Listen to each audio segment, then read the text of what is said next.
There was a time when the whole world spoke with one voice. Every whisper carried the same meaning. Every cry echoed in the same tongue. From the mountains to the valleys, from the rivers to the endless plains, humanity was bound together by the most powerful force imaginable, the power of understanding. And in that unity, they discovered something terrifying. They discovered they could become gods. This is the story of the Tower of Babel. Not just a tale of bricks and mortar, but a story of ambition that dared to pierce the heavens. A story of pride that challenged the throne of the Almighty. And a story of a God who loved humanity too much to let them destroy themselves. The waters of the great flood had long since receded. Noah, the righteous man who had saved life itself, had passed from this world, leaving behind a legacy of survival and a covenant painted across the sky in colors of the rainbow. His sons, Shem, Ham, and Japheth, had multiplied. Their children had children, and the earth, once silent and empty, began to pulse with life once more. But the memory of the flood haunted them. Parents whispered to their children about the day when the skies opened and the deep erupted. Grandparents spoke with trembling voices about the screams that rose above the waters, the hands that reached for safety and found none. The flood had purged the world of wickedness, but it had planted something else in the hearts of the survivors. Fear. A deep, primal fear of the God who could unmake creation with a single command. As generations passed, humanity journeyed eastward. They crossed mountains and forded rivers until they found a vast, fertile plain in the land of Shinar. The soil was rich and dark. The rivers Tigris and Euphrates brought life-giving water. The horizon stretched endlessly in every direction, as if the land itself was inviting them to stay, to build, to grow. And so they did. Among them rose a figure unlike any other. His name was Nimrod, and the ancient texts call him a mighty hunter before the Lord. But Nimrod hunted more than lions and bears. He hunted power. He hunted glory. He hunted the worship that belonged to God alone. Nimrod looked at the scattered tribes and saw not families, but an army. He looked at the plain of Shinar and saw not a home, but a kingdom. And in his burning eyes a vision took shape, a vision that would shake the foundations of heaven itself. One evening, as the sun painted the sky in shades of blood and gold, Nimrod gathered the people. Thousands came, men, women, children, elders. They gathered around a great fire, its flames dancing like demons in the gathering darkness. And Nimrod spoke.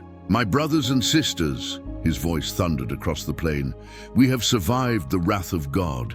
Our ancestors watched as the world drowned, and yet here we stand. Are we not stronger than the waters? Are we not wiser than those who perished?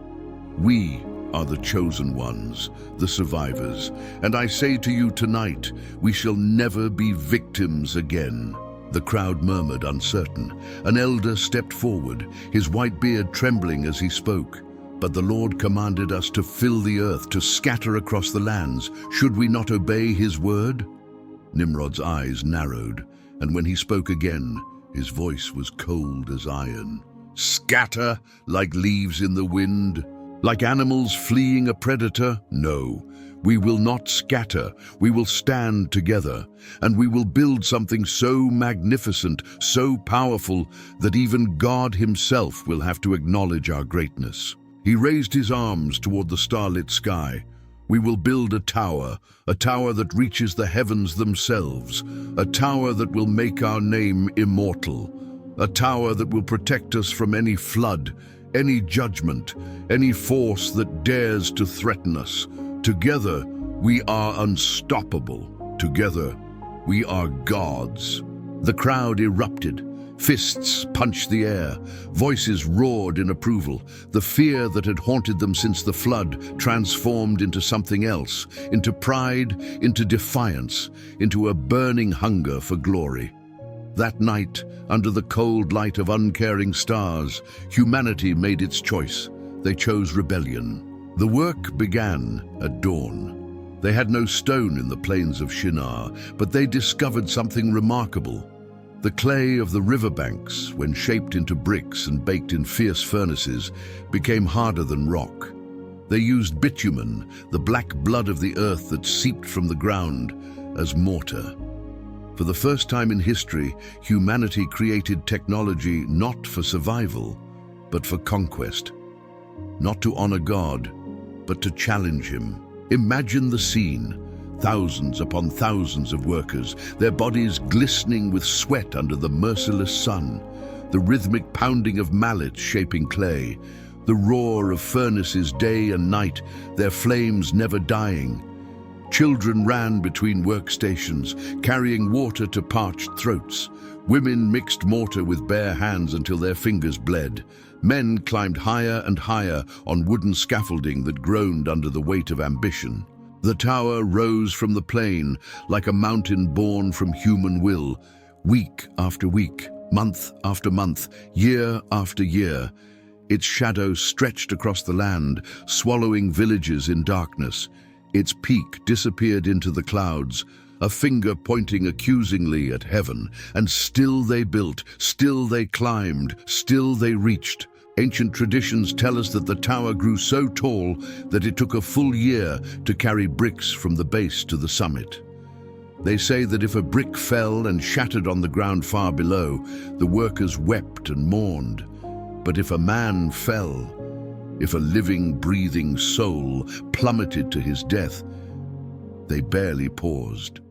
The tower had become more important than life. The dream had devoured their humanity. Nimrod walked among his people like a god already. Golden ornaments covered his chest.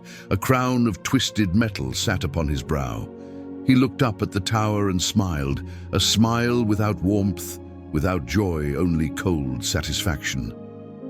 Soon, he whispered to himself, soon we will stand at the gates of heaven, and then we shall see who is truly mighty. But there were whispers among the people, quiet voices that spoke in shadows, an old woman who remembered the stories of her grandmother, who remembered the flood. "This is wrong," she murmured to her daughter as they worked. "We are not meant to storm the gates of heaven.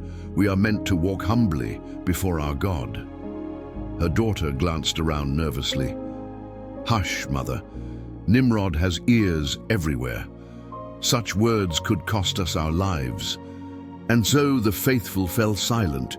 They worked alongside the proud, their hands building what their hearts condemned. They prayed in secret, hoping against hope that somehow, someway, God would intervene before it was too late. In the throne room of heaven, beyond the stars, beyond the reaches of human imagination, the Lord God Almighty watched. He saw the tower rising. He saw the hearts of men twisted with pride and fear. He saw the mothers who sacrificed their children's futures for bricks and mortar. He saw the dreams of glory that had replaced dreams of holiness. And his heart, the infinite heart that had created the universe with a word, was moved. "Come," the Lord said, his voice echoing through eternity. "Let us go down and see the city and the tower that the sons of men have built." Notice the divine irony. Humanity said, "Come, let us build a tower to the heavens." God said, "Come, let us go down." They were reaching up with all their might, and still the Almighty had to descend just to see their work. What seemed like a mountain to mankind was a speck of dust to the Creator of galaxies. What felt like the edge of heaven was still infinitely far from the throne of God. But God did not come in wrath. He did not come with fire and brimstone. He came with something far more powerful, with wisdom, with foresight, with the long patience of eternal love. When he looked upon humanity united in rebellion, he saw not just the tower they were building. He saw every tower they would build, every weapon they would forge, every horror they would unleash upon each other and upon creation. United in pride, humanity was capable of unlimited evil. "Behold," the Lord said, "they are one people and they have all one language, and this is only the beginning of what they will do. Nothing that they propose to do will now be impossible for them. God was not threatened. The creator of the universe is not threatened by towers of mud, but he was grieved. He saw that humanity's unlimited potential, divorced from humility and wisdom, would lead only to unlimited destruction. They could build anything, but they would build weapons of annihilation. They could achieve anything, but they would achieve horrors beyond imagination. Their unity was not a blessing. It was a curse waiting to unfold. And so God made a decision, not to destroy, but to scatter, not to kill, but to confuse. It was mercy disguised as judgment. It was love wrapped in the clothing of chaos. Come, God said, let us go down and confuse their language, so that they will not understand one another's speech. The morning sun rose over Shinar just like any other day. Workers climbed the scaffolding, foremen shouted orders, the furnaces roared. Bricks were passed from hand to hand in an endless chain reaching toward the clouds. Everything was normal, everything was routine. And then, in an instant that shattered the world, everything changed. A foreman opened his mouth to give an order. The words that came out were strange, foreign, utterly incomprehensible. His workers stared at him in confusion. One of them tried to respond, but his words were equally alien. Across the construction site, the same scene repeated thousands of times, millions of times. Humanity's one voice became a cacophony of 70, 100, 1,000 different tongues. Panic erupted like wildfire. Workers shouted at each other, but every shout was meaningless noise. Bricks fell from trembling hands. Scaffolding collapsed as coordinated efforts dissolved into chaos. A mother screamed for her child, but the child could not understand the scream. A husband reached for his wife, but when she spoke, he heard only the babbling of a stranger. Imagine the terror. Imagine looking into the eyes of your brother, your friend, your beloved, and seeing only confusion. Imagine opening your mouth to comfort someone and watching fear flash across their face as your words mean nothing. Imagine the loneliness, instant and absolute, of being surrounded by thousands of people and understood by none. Nimrod stood at the base of his tower, watching his empire crumble.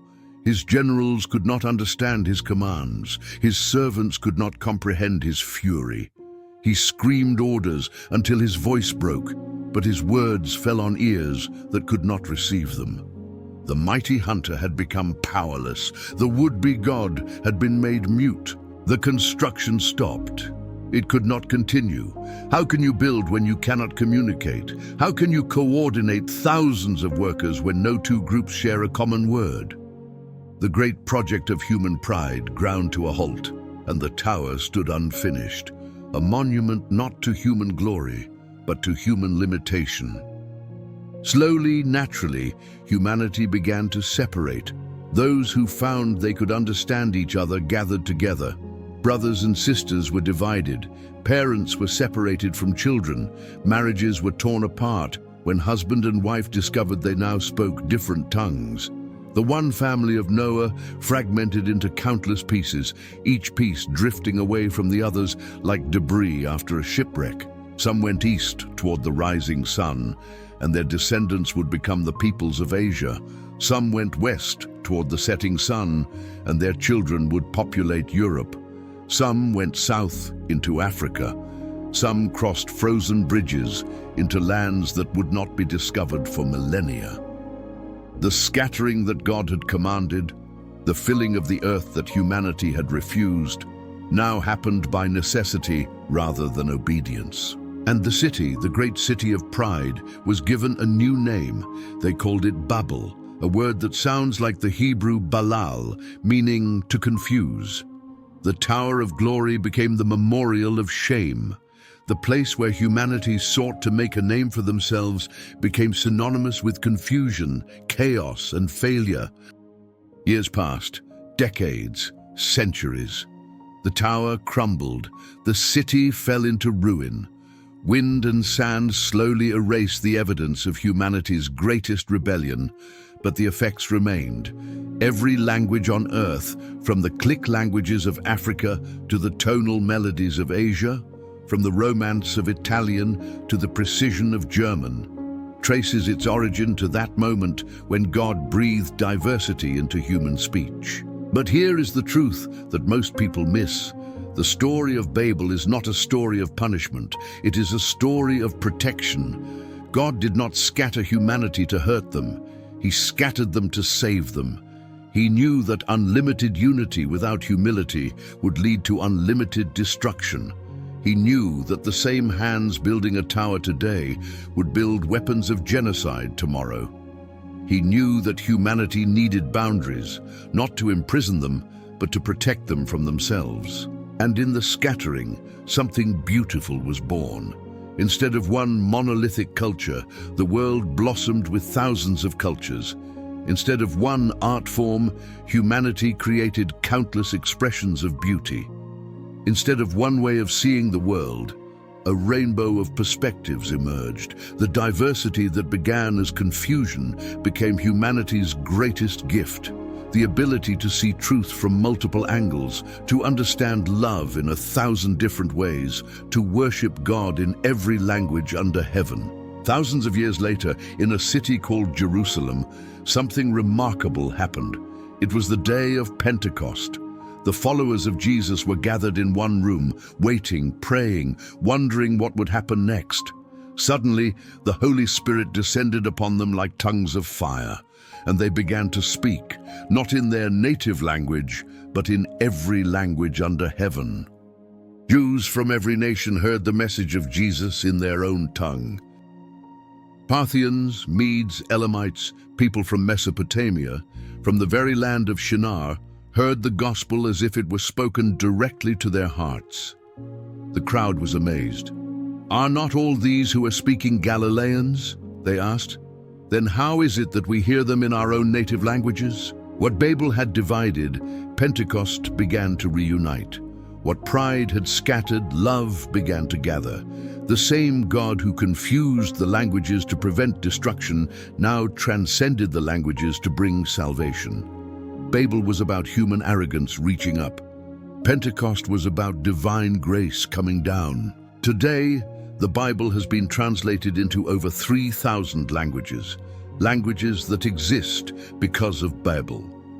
The gospel has reached every continent, every nation, every tribe. What God scattered, God is also redeeming. The barriers that began in confusion are being bridged by love. In the book of Revelation, we catch a glimpse of the end of the story. John describes a great multitude that no one could count, from every nation, tribe, people, and language standing before the throne of God. They are united again, not by pride, but by worship. Not by their own power, but by the blood of the Lamb. The division of Babel is finally, eternally healed. Humanity stands together once more, but this time in humility, in gratitude, in love. So what does this ancient story mean for you today? What towers are you building? What ambitions consume your days and haunt your nights? What are you reaching for that keeps you from bowing before the one who made you? We all build towers. Towers of success, towers of wealth, towers of reputation. We climb and climb, convinced that the next promotion, the next achievement, the next milestone will finally make us feel complete. But the higher we climb, the lonelier we become.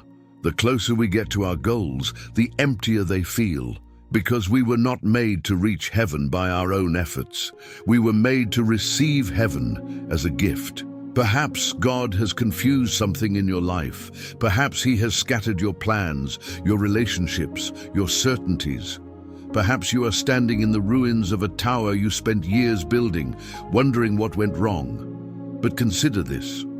What if God's confusion is actually clarity? What if His scattering is actually protection? What if the collapse of your tower is actually the beginning of something beautiful that you never could have built yourself? The builders of Babel thought they were being punished, but they were being saved from the consequences of unlimited pride, saved from a future of unified destruction. saved from themselves. Maybe God is saving you too. Lay down your bricks, abandon your tower. Stop striving to reach a heaven you can never earn, and look instead to the one who left heaven to find you. The one who spoke the universe into existence with a word, but chose to become wordless in a manger. The one who could have built towers of his own glory, but chose instead to stretch out his arms on a cross. He came down so you could go up. He was broken so you could be whole. He was silenced so you could be heard. The Tower of Babel still speaks to us across the millennia. It speaks of human pride and divine patience. It speaks of the danger of unlimited power and the beauty of humble diversity. It speaks of a God who loves us enough to stop our self-destruction even when we curse him for it. And it asks us a question, the same question God has been asking since the Garden of Eden. The same question he asks each one of us today. Where are you building your hope? In towers of your own making, or in the everlasting arms of the God who came down? The choice is yours. It has always been yours. And heaven is waiting.